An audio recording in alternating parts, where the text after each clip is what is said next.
Saudara, mulai Senin besok sidang gugatan hasil pemilihan presiden atau Pilpres di Mahkamah Konstitusi mulai memeriksa para saksi dan ahli. Salah satu yang diminta dua pihak penggugat di mahkamah adalah mendatangkan 4 menteri termasuk Risma dan Sri Mulyani.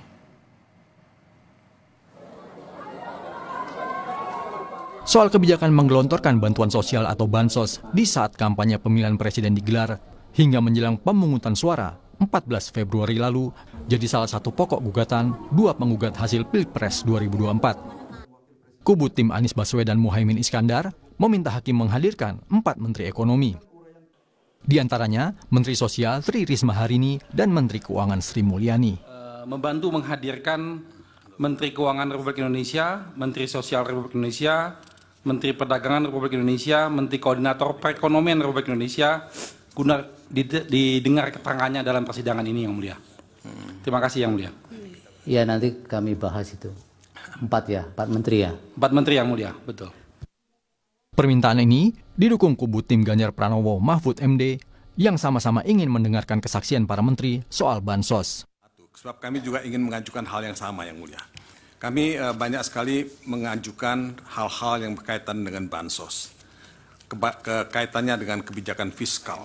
Maka kami juga ingin mengajukan permohonan yang sama, tapi karena sudah diajukan oleh pemohon 1, kami mendukung apa yang disampaikan oleh pemohon 1. Tapi kubu Prabowo Subianto, Gibran Rakabuming Raka yang ditetapkan Komisi Pemilihan Umum sebagai presiden dan wakil presiden terpilih meminta hakim menolak kedua kubu lawan politik Prabowo itu. Maka mungkin sebaiknya itu tidak diperlukan. Kedua, bahwa perlu juga dipertimbangkan relevansi daripada kehadiran daripada para menteri tersebut untuk perkara ini. Itu saja yang kami sampaikan. Baik, itu bagian dari yang nanti kami akan pertimbangkan. Kedua kubu penggugat hasil Pilpres diberi harapan. Ketua MK, Suhartoyo, menyatakan menimbang permintaan memanggil menteri bersaksi sebagai kebutuhan mahkamah mengambil keputusan. Ketika mahkamah harus membantu memanggil, nanti ada irisan-irisan dengan keberpihakan itu. Jadi harus hati-hati.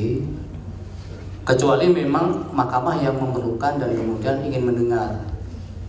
Tapi bukan saksi atau ahli. Kalau saksi atau ahli nanti mahkamah yang harus hati-hati soal esensi keberpihakan itu. Tapi mahkamah bisa memanggil sepanjang diperlukan oleh mahkamah.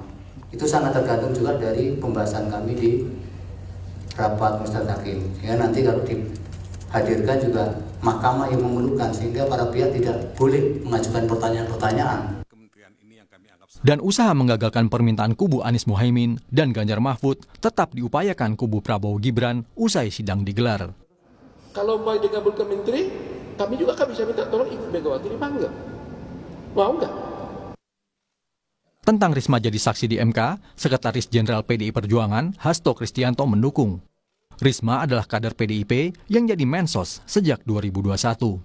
Oh tentu, seluruh kader dari PDI Perjuangan siap menjadi saksi sekiranya diperlukan, termasuk Ibu Tri Risma hari ini. Tidak mungkin para menteri bergerak tanpa arahan dari Presiden. Sehingga abuse of power itu dimulai dari ketika Mahkamah Konstitusi yang seharusnya netral, tidak boleh diintervensi oleh lembaga eksekutif termasuk Presiden, ternyata bisa diintervensi dan terbukti ada keputusan dari MK. Apakah MK bakal memanggil para menteri?